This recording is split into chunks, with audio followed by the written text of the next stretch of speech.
Hello everyone, I'm Perseus, and today we're reacting to Warhammer 40k.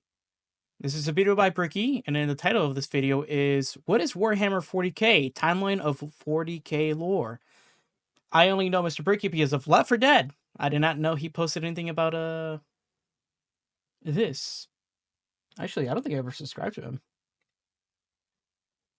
Man, I'm a fake Bricky fan. Subscribe to him, guys. Oh yeah, let's start the video. I forgot I was supposed to say something like that. Sorry. In the grim darkness of the 41st millennium exists the Empire of Man, a backwards carcass of an empire comprised of love the many drip. devoted forces, gigantic robot knights, religious machine cultists. Ah, yes. I don't really know if I could do that, you know? I mean, I probably could. And incredibly heavily armored women, most likely with sweltering abs. And one must know what those abs taste like. Sushi. What is this? What is this? What is this? Why? My gamer subs flavor is here. Sweet six-pack has arrived. A delicious and refreshing cherry pineapple blend. Play the sound. Yes, my Bricky's official gamer subs flavor is here. Sweet six-pack, not only I would try it. I would actually try it. Not gonna lie. I would legitimately try it. The only other thing I have besides this, I think I still have my Dark and Darker cup somewhere around here. I generally like the coffee one. I guess I think I don't know who made it, or the company, but man, I should order some more again. I really love the. I think it was like dark chocolate churros, and it came with some coffee beans too. But yeah, let's continue the video. And also, I'm not sure if the code is still good, but it goes if he has a code, subscribe or go you know, go get the sweet six pack. in regular. I generally love the package.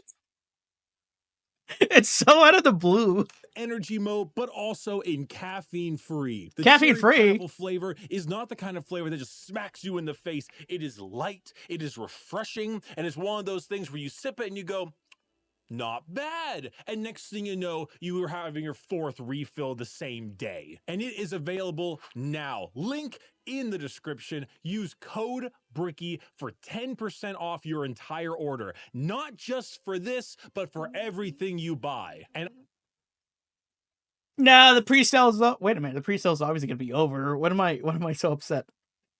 Whoa, these are that's a mouse pad? That is a mouse pad. That is awesome. Oh, yeah, I'm way behind purchasing that. You know what?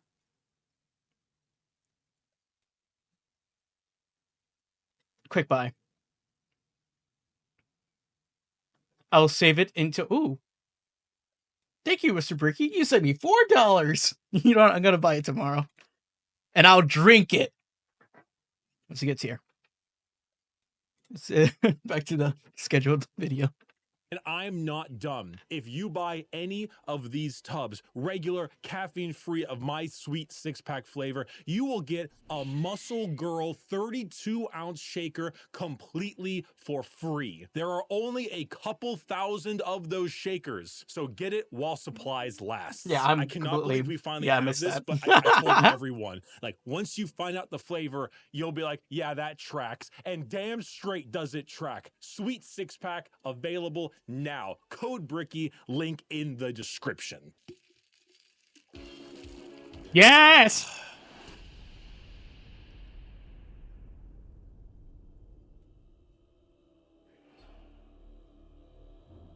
The age of knowledge and enlightenment has ended.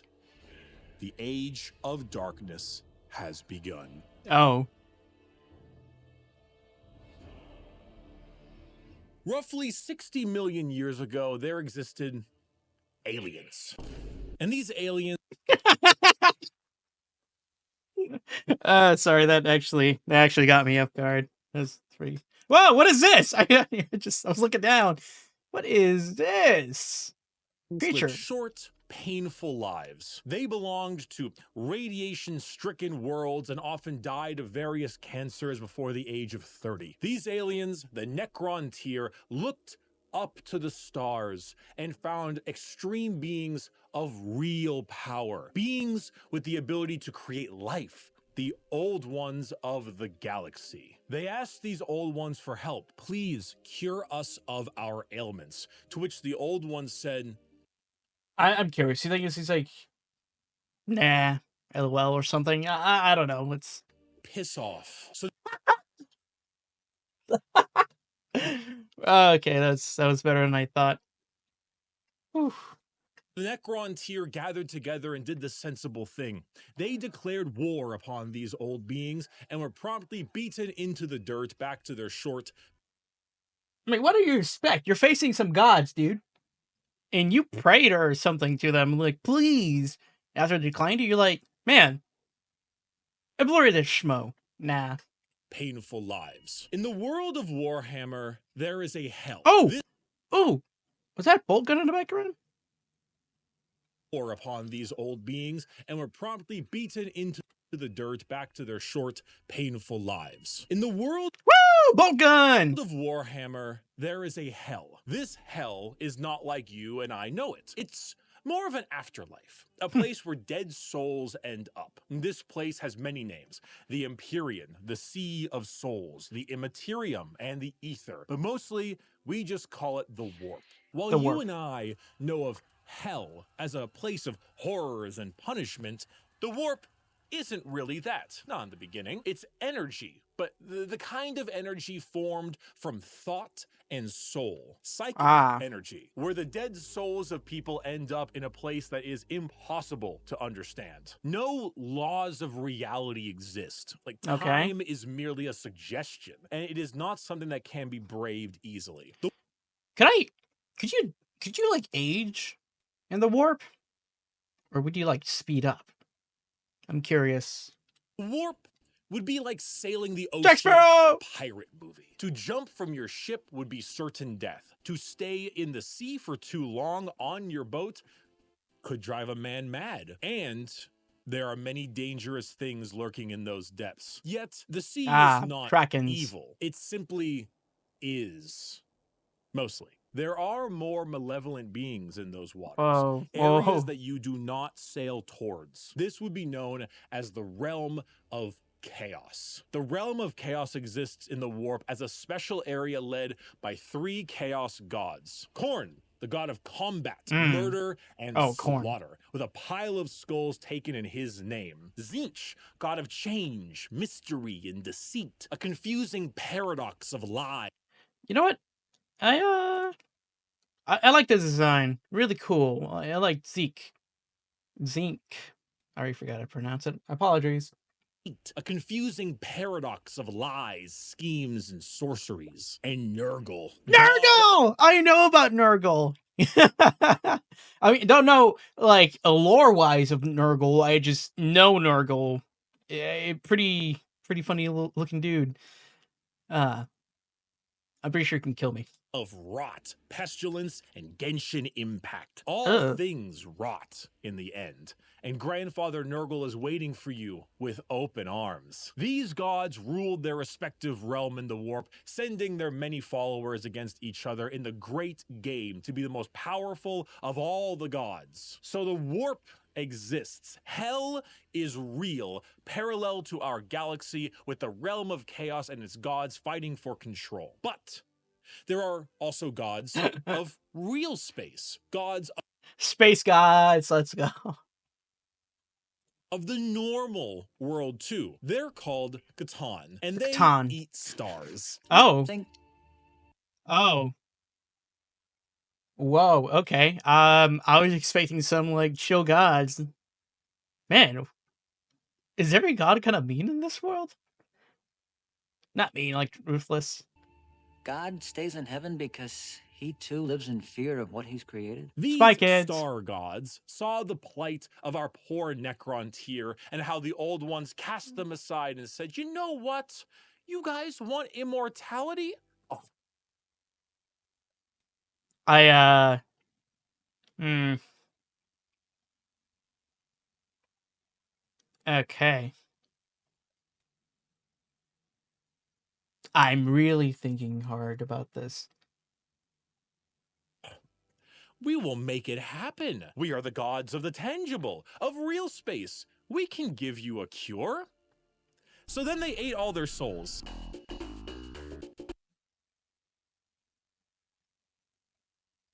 Okay.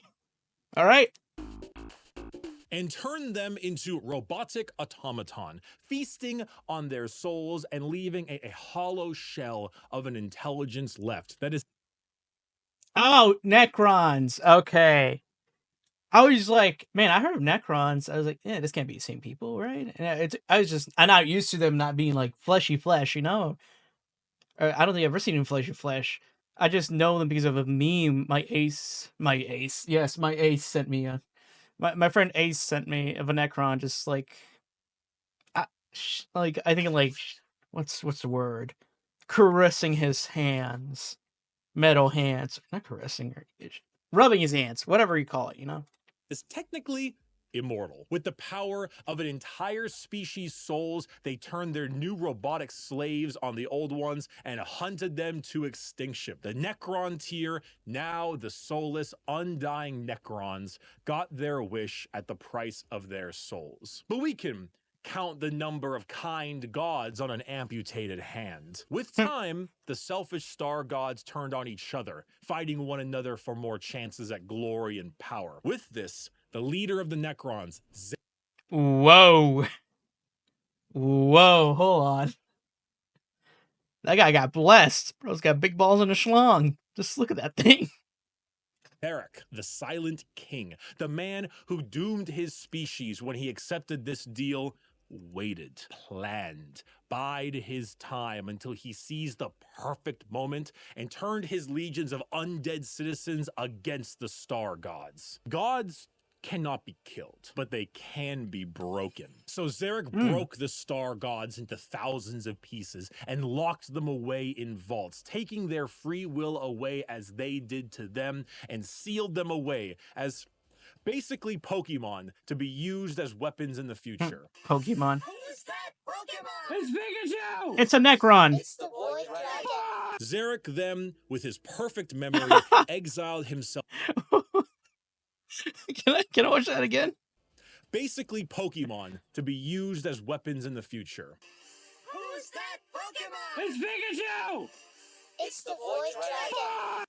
It's the Void Dragon. That is Zarek scary. then, with his perfect memory, exiled himself for his sins, flying out to the darkness between galaxies to atone for what he had done. This entire situation, the genocide of the Old Ones and the rebellion of Zarek, will go down in history as the War in Heaven. It is the most War in brutal Heaven. war the galaxy has ever seen and ever will see. This was a conflict that took an entire galaxy-spanning species and pitted them against gods that ate stars. The Necrons, Yo. rather crippled from, you know, the War in Heaven, decide to go to sleep in gigantic tomb worlds on various planets until the upstart species of the galaxy died out. And so turns out when you have a war that lasts tens, hundreds of thousands of years and involves the Okay, lay it on me, Bricky. What is gonna happen? Just oh, that's a cool looking thing in the back. Is that a spider type mobile? It's pretty cool. genociding of multiple species, the old ones of the galaxy, and the consumption of souls from an entire race, the warp gets a little wacky. You know, if you had a kiddie pool and it was nice and calm, Corn is over there splashing about, so you Okay. don't really go in that direction. Right. Nurgle has explosive diarrhea, so you don't Okay. really go in that direction either. But you can still kind of get in the pool. The pool's still fine. Turns out when you add a couple trillion souls to that kiddie pool, it'll make the waves a little more turbulent. And turns out a lot of them like to pick a side, Nurgle, Tzeentch, or Corn. So the once calmer warp, You know what? the once Nurgle, all the way. relaxing kiddie pool has Shout out now to my been homie. bloated. A million years of war will certainly make Corn, god of murder and slaughter, more powerful. A million years of war will probably make Tzeentch, god of deception and change, a little more powerful. And good God, a million years of war will make Nurgle, god of decay, oh, just the tiniest bit more powerful. Now, entering that kiddie pool is no longer fun, it's dangerous. The warp is now a problem. Hell is resembling hell a lot closer to what we imagined it originally. The Sea of Souls and the hell realm isn't of cool chaos anymore. are now intertwined. So who else to brave the galaxy than a species that won't need to deal with that?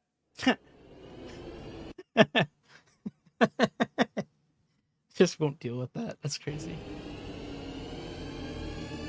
The age of the Eldar. The Eldar are space elves. They have a lot of the traits that you probably think of when you think of elves. Tall, slender, pointy ears, bit more androgynous looking, no matter what DeviantArt will tell you. And a bit stronger on the emotional side. The old ones, as I mentioned, could create life. And when they were getting, you know, absolutely bodied by the Catan and the Necrons, they made some new races to try to help them. One of them was the Eldar. It didn't save them, but they're here now anyway. Oh, and also the Orcs, but they're busy right now. Orcs? Whoa. This is cool. The Eldar are a particularly psychically powerful race. So they were really adept at being able to handle the new turbulent warp of chaos and good at killing Necrons. Hence why they went to sleep. Being psychically gifted is basically like being a wizard, but you get your wizard powers from hell. This is called being a psyker. And basically, if you want to do cool wizard shit like lightning from your hands or reading someone's mind, you can do that, but you siphon the energy to do that from the warp. Luckily, the Eldar are very good at handling this without too many negative effects because, you know, summoning power from the Sea of Souls with the new Chaos friends can be a bit of an issue. But Eldar are pretty good at it. And you see what's really cool and also awful about Warhammer is that most developed species travel long, faster than light distances by going through that warp. They create a tear in reality to... that's... I mean, the question is, can you even make it back out of the warp? Might lose some men in there. Unreality and move through it. Faster than light travel? Cringe. We go through hell itself to deliver your packages. For those of you who play Minecraft, you know how the Nether is like a pocket dimension? So moving 10 spaces in the Nether is actually moving something like 1,000 in the real world. That's basically what warp travel is. Just much like in the Nether, there are a lot of things that want to kill you. The Eldar found a way to do so in between realities. Not regular reality, not the warp, something else. A purgatory of sorts. A fabricated psychic realm that allowed them to travel without fearing the negative effects of the warp. The Eldar were the perfect fit for the new galaxy, and they took it with open arms and pointy ears. The empire of the Eldar spread everywhere, and it spread all the way until now. The 21st century. That's right. While you were watching NPC streams on TikTok, the space elves... Okay, what the hell? While you were watching NPC... Damn, bro's cheeks are flipping, going wild. Streams on TikTok... The space elves were ruling the galaxy, and they did so for quite a long period of time. Rise of humanity. Ooh, okay. Right. The 21st century came and went. Humanity grew and grew, all under the nose of their elf overlords. At this time, humans advanced, your classic sci-fi style way. We began to expand, colonize our solar system, terraformed our planets, created new and more powerful machines and starships. The age of Terra. I wonder how their sodas taste like. Like, just like if they have any type of like flavors, unique flavors in the 40K universe. Man, I could go for some Age of Terra soda.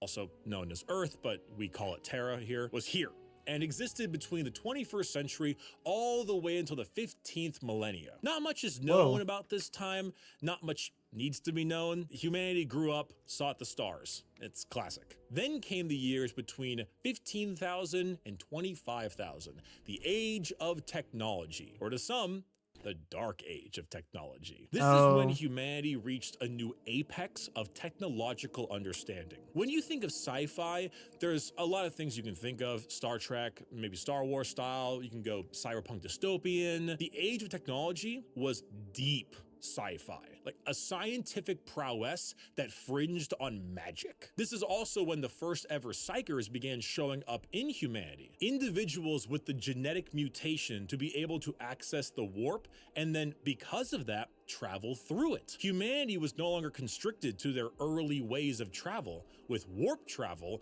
they could go anywhere in the galaxy. They equipped ships with gigantic AI machines, with everything you would ever need to know about mankind, and sent them out on colony ships to expand their influence across the galaxy. This was truly the golden age of humanity. And with every golden age... No. No. Come on. Why are you gonna show this man? I don't know his name, but I do know there's a fucked up panel. There is a fall. While the new human upstarts of the galaxy were reaching new levels of technology and prowess, the Eldar were engaging in Debauchery! Debauchery! What happens when a species has everything? You can produce unlimited food out of nothing. Your need for farmers and workers, gone. You have dominated the stars and have created a fast travel system that doesn't rely on the dangers of the warp. You have nothing else to do. You have no struggles, no problems, and feel as if there is... Are they gonna cease to find meaning of existence in this world because they have no idea what to do now after they've done everything they could possibly think of? I believe so. That's my little theory right now before nowhere else to go. Well, you begin to experiment. The Eldar started harmless enough. You take a serious interest in your species' culture, your arts, paintings, poems, plays. These are Eldar, elves, remember? Their emotions are heightened, more powerful than us humans. So your plays get louder. They start to push on the limits of your hearing ability. Your music becomes different, more deranged. It pushes the boundaries of what is art. The visual spectacle of art becomes more bizarre, more delusional, more eccentric. And let's not forget a very important sense. Touch. Pornography is one thing. I'm a virgin. Brothels is another. What if they all mixed? What if your brothels were ain't no way. Part of your art and music? And what if those became more deranged? That's trippy. The boundaries of debauchery were not just met, but shattered. Next thing you know, murder is commonplace and often mixed with the art, music, and sex. Pain is a common byproduct of entertainment. Whatever sensation you can have must be increased, must be enhanced, must be taken to the limits. The Eldar Empire slipped into a nightmarish realm of debauchery and excess, with the worst of it taking place in a city in the Webway, a black market for these kinds of heinous acts known as Kamara. Some Eldar saw the writing on the wall, saw what was happening to their species and how far they had slipped. So they boarded continent-sized starships called craft worlds and left their empire, seeking a more enlightened, calmer existence among their peers. Some, those in Kamara, pushed it to even greater heights, relishing the pain and torment they inflicted on those around them. All during this,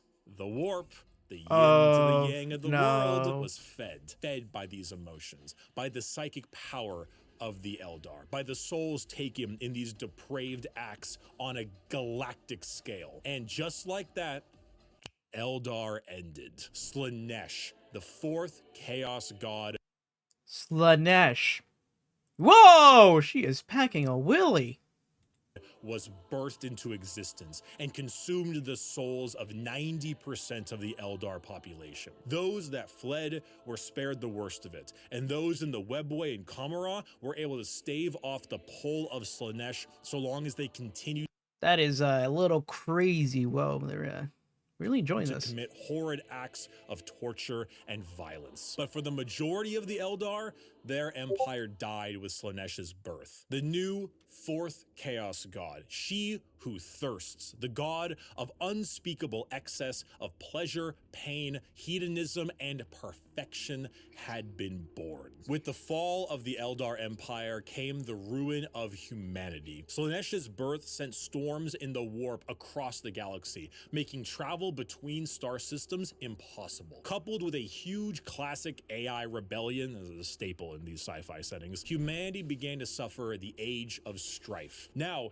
planets that relied on intergalactic travel were completely cut off. Long-range messages normally sent through the warp were snuffed out. If you were a planet that was great at mining stuff but couldn't get I just realized he's wearing. I don't know why I didn't notice this, but his shirt, it's got a little icon on it. Just a little Lord. food like that. well, you know that movie about the rugby players in the mountains? Oh, and Oh, because of no. these insane warp storms and fluctuations, psychers began to appear among the human population a bit more often. Now, this initially had them hunted down as witches, because that's pretty common in this setting, but some deemed it right to protect them. Unfortunately for those people, psychers, because they open a gateway to the warp, don't really know how to use their powers well, and they kind of attract demons, who then force their way through the psyker as a conduit of sorts and begin to slaughter the population of your planet. The Age of Strife was a catastrophic period of time for humanity and set back their progress tenfold over the not one, not two, but 5,000 year period. During this time, the age of humanity that we know began to form. Worlds equipped with large mechs for agriculture began to equip them with weapons to defend from alien and demonic invaders. Over 5,000 years,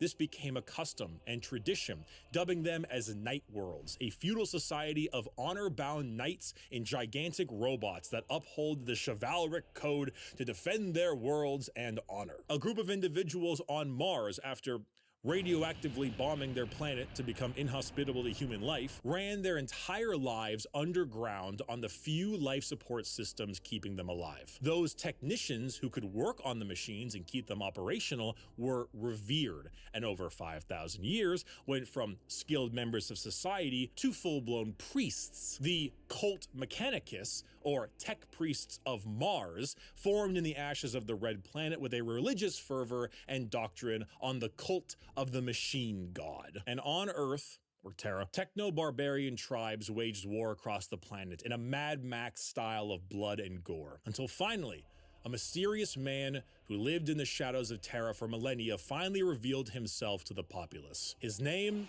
was the Emperor. He deemed himself the Emperor of mankind. Where did he come from? I don't know. Why is he 10 feet tall and the most powerful psyker of all of mankind? I don't know. Why is he basically immortal? I don't know. Where'd Cotton Eye Joe go? Who knows? But he's here, and he isn't happy with all of you ripping up Terra. So he began the Unification Wars, where he and a very early version of the famous Space Marines, the Thunder Warriors, reunited Terra under a single banner.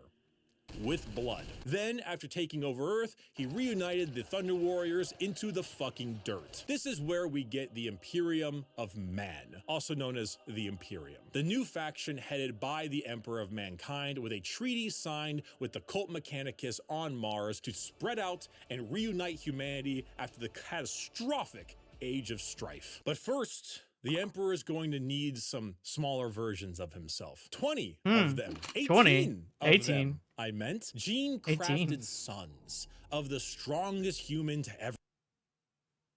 Okay, let's see. Nice, nice. Damn, long hair. Nice. Oh. No! Where was I? Okay.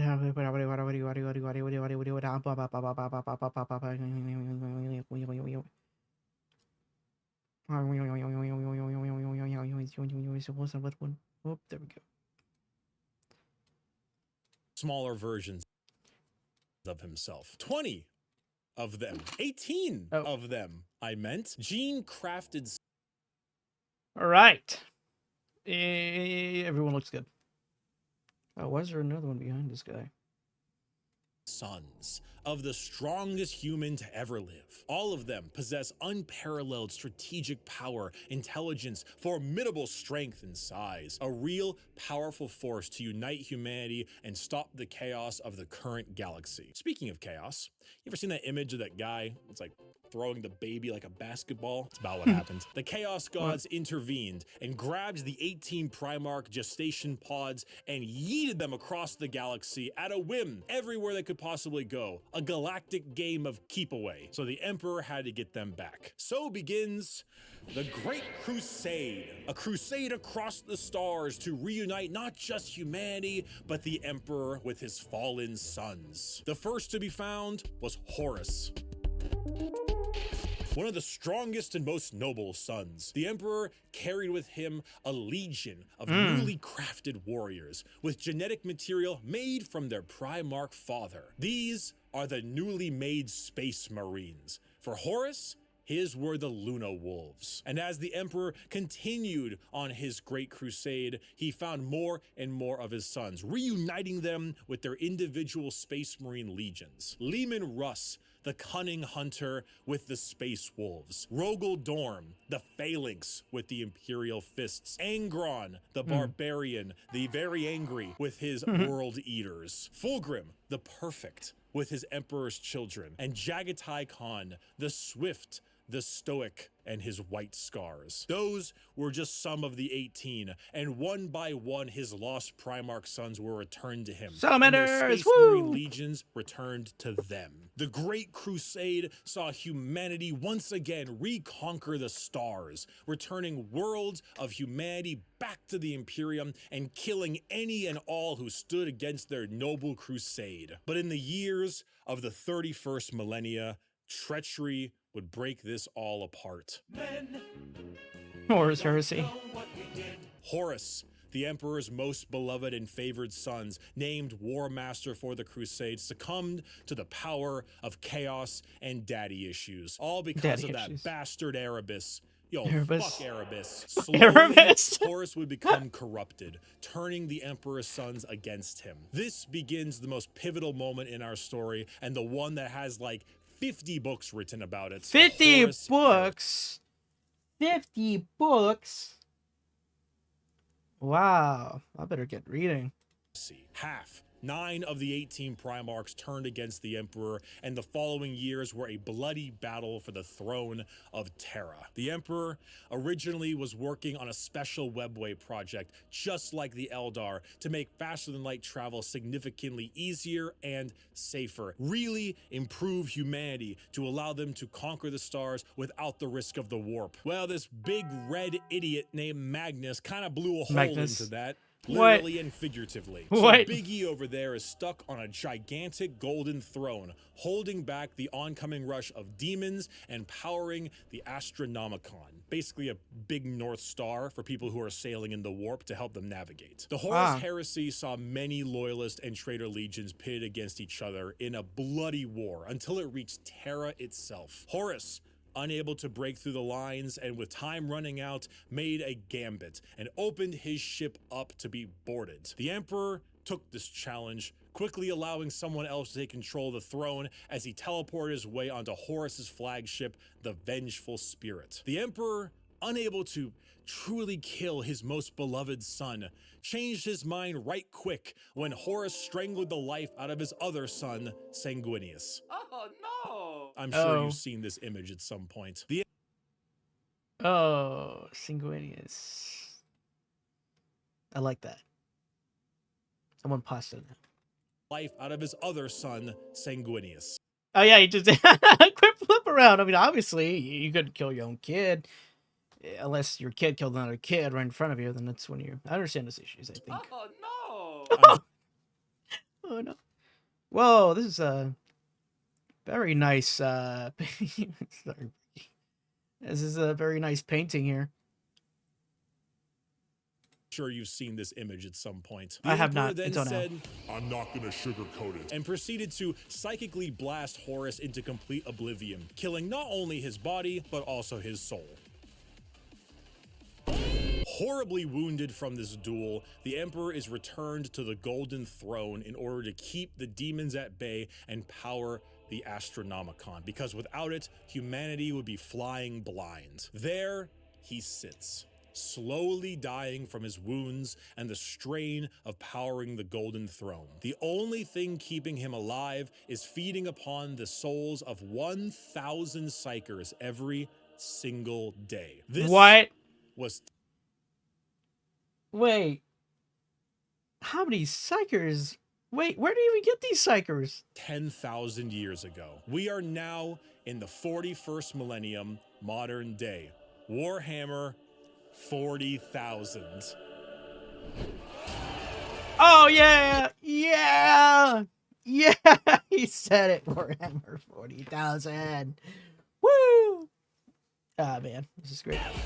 The Emperor remains on his throne. The Imperium is a rotting carcass of an empire, a fascist, xenophobic cult that worships the Emperor as a deity despite him never wanting to be seen as a god. Over the span of 1 million worlds, the ecclesiarchy, the church of the Emperor, is spread throughout. Inquisitors with unparalleled power root out any sign of heresy or lack of devotion to their god Emperor. The other half of the traitor legions move about as Chaos Space Marines, raiding and pillaging the Imperium, while the loyalist half does their best to keep the Empire alive. All throughout this, they must endure Orc invasions, Eldar trickery, the reawakening of the Necron race, and the Great Devourer, the newest tyrannid threat from the darkness between galaxies that has arrived to feast on their worlds.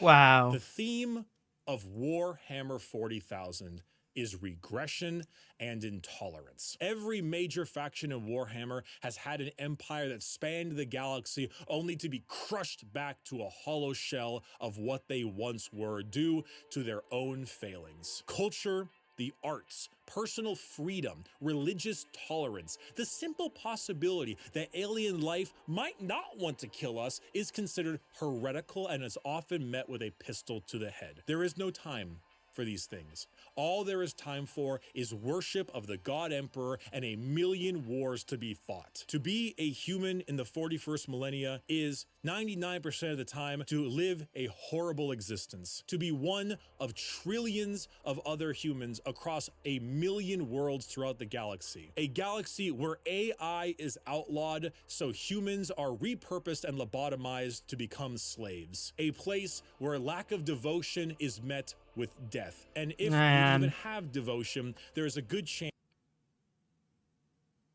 I didn't say I wouldn't, but come on. The threats to the galaxy, chaos, and aliens will kill you anyway. Warhammer is a world where you revel in being bad. There are protagonists, there are antagonists, but every faction is some shade of evil. Because playing the bad guys is always more fun. And my friend, you have a selection. So pick up that lasgun soldier. You and the other 3 million men and women in this single deployment on this single world in this single battle will now show them the might of the God Emperor. That weapon in your hands has killed 99% of the alien populations in this galaxy. Unfortunately for you, soldier, you're fighting the final 1%. May the Emperor be with us. Glory to the first man to die, for in the grim darkness of the far future, there is only war. I love this video. I love the whole video. You know, amazing video. Yes, yes. I feel so inspired right now for some reason. I want to beat Nurgle. It's Nurgle. Such amazing story, such amazing concept of everything.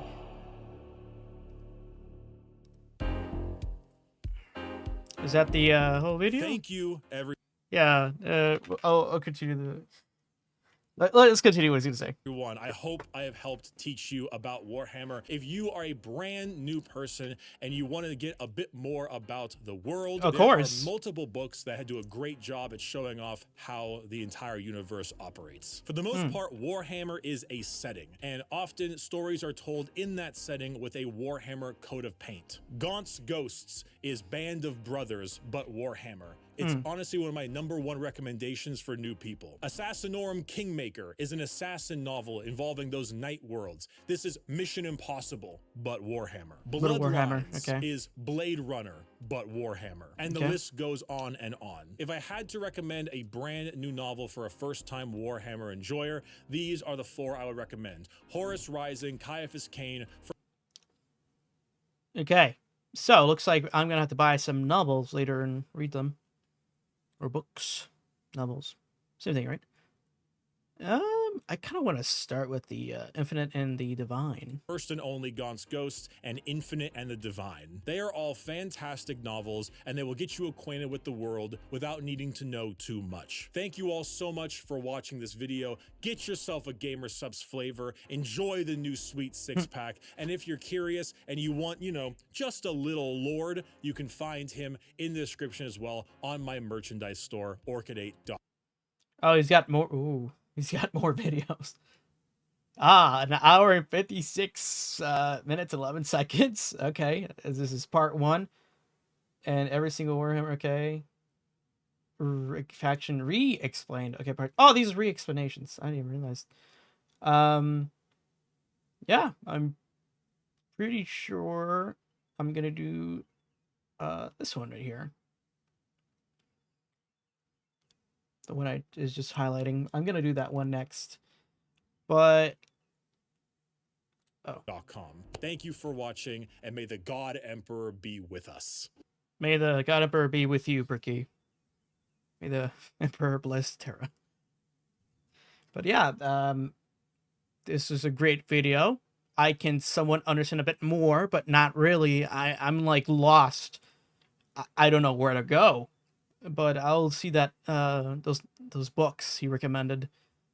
But if you guys got anything like for me to know fast about this, comment down below. Tell me some facts. Tell me some cool facts about salamanders. Those are currently the ones I somewhat know about too.